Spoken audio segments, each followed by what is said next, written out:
बन जाना तो कानन सत्य अवध समान। आपने कहा कि मेरा विरोध नहीं हो रहा, आपका विरोध क्यों नहीं हो रहा? इसका कारण समझ लीजिए, क्योंकि आप भी पूज्य हैं और धनुष तोड़ने वाला भी पूजा जाता है।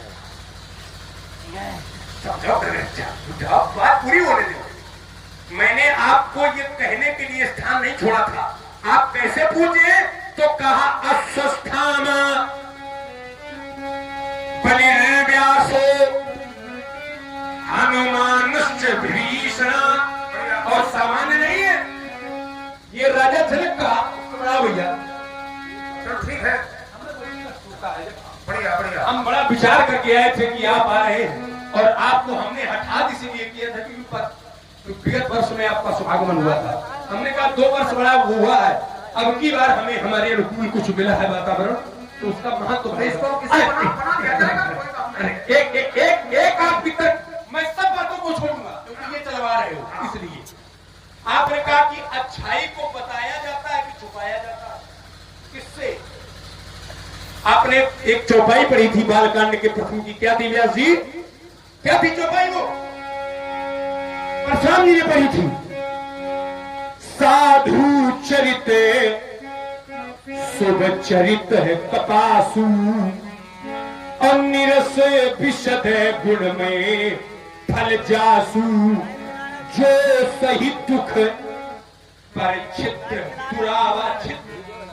छिद्र माने सामान्य दोष, दूसरे के छिद्र माने दूसरे का। एक सामान्य दोष अंग विशेष में भी होता है।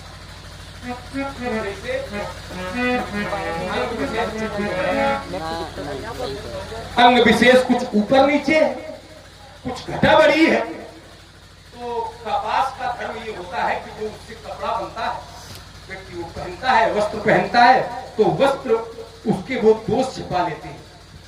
घर के जो मुखिया होते हैं ना, जब बच्चे में सामान्य दुर्गुण होता है तो कहते हैं कि क्या करें, बच्चा अपना है, जांग में अगर मुख कर दिया है तो उसको काट पड़ा डालेंगे।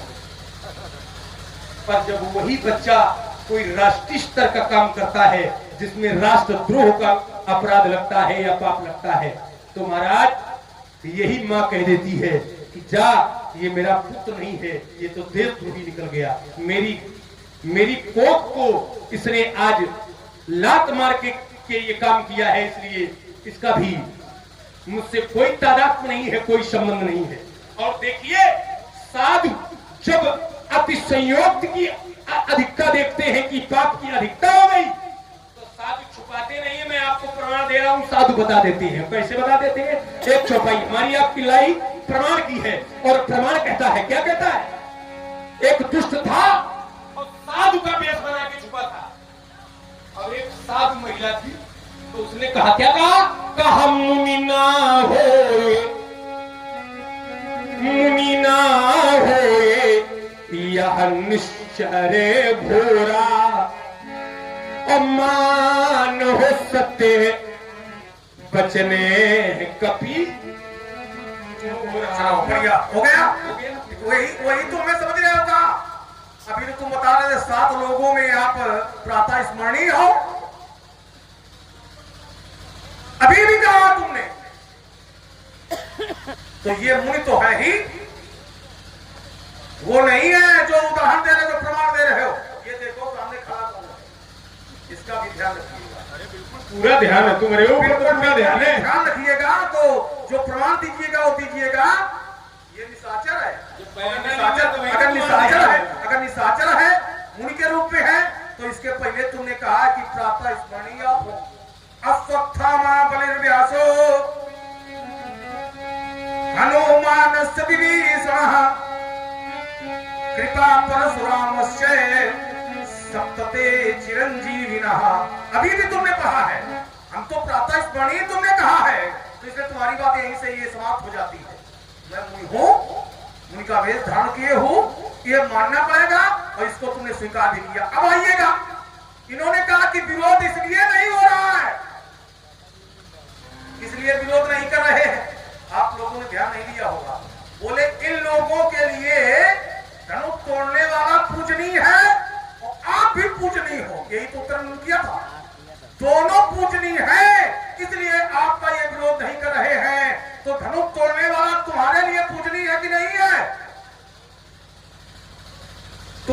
पूजनी है कि नहीं है?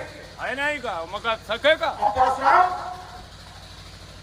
परशुराम तुम्हारे लिए पूजनी है कि नहीं है? जब तक विरोध न करियो तब रुक तक जाओ। बात तो तुम्हारे अपमान हुई हो। रुक जाओ, तब तो भी बात हो गई, तो बात हो गई फिर।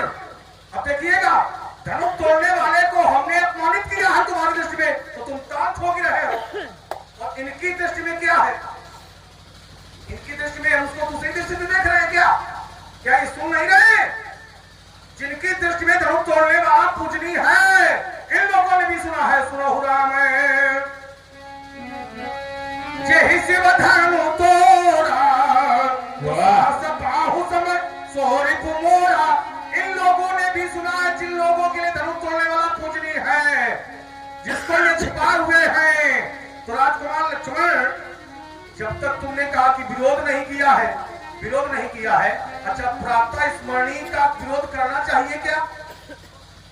जिसका हम प्रातः काल स्मरण करते हैं, उपदेश कर रहे हो और मान नहीं रहे हो। उपदेश लोगों के लिए कर रहे हो कि प्रातः स्मरणी परशुराम जी है, प्रातः स्मरण करना चाहिए, और स्वयं अपमान कर रहे हो। ये दोहरा मापदंड नहीं चल पाएगा इस बाबा के सामने। एक चलेगा, चाहे जो मान लो।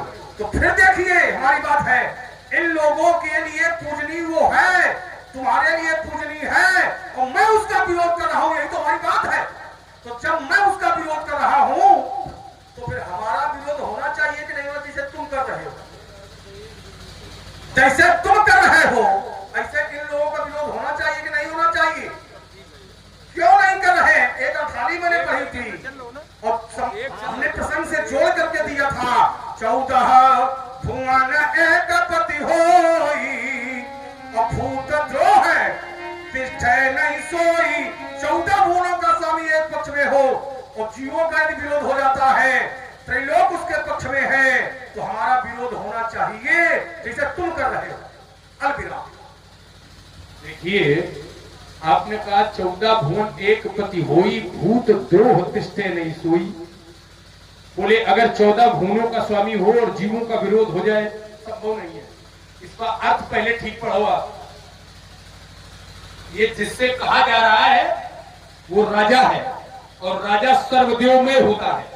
यद्यपि ये नियम नहीं है, भगवान तो की सत्ता तो वो होती है, कैसी होती है? तो आचार्य कहते हैं, कहा भक्ति बिला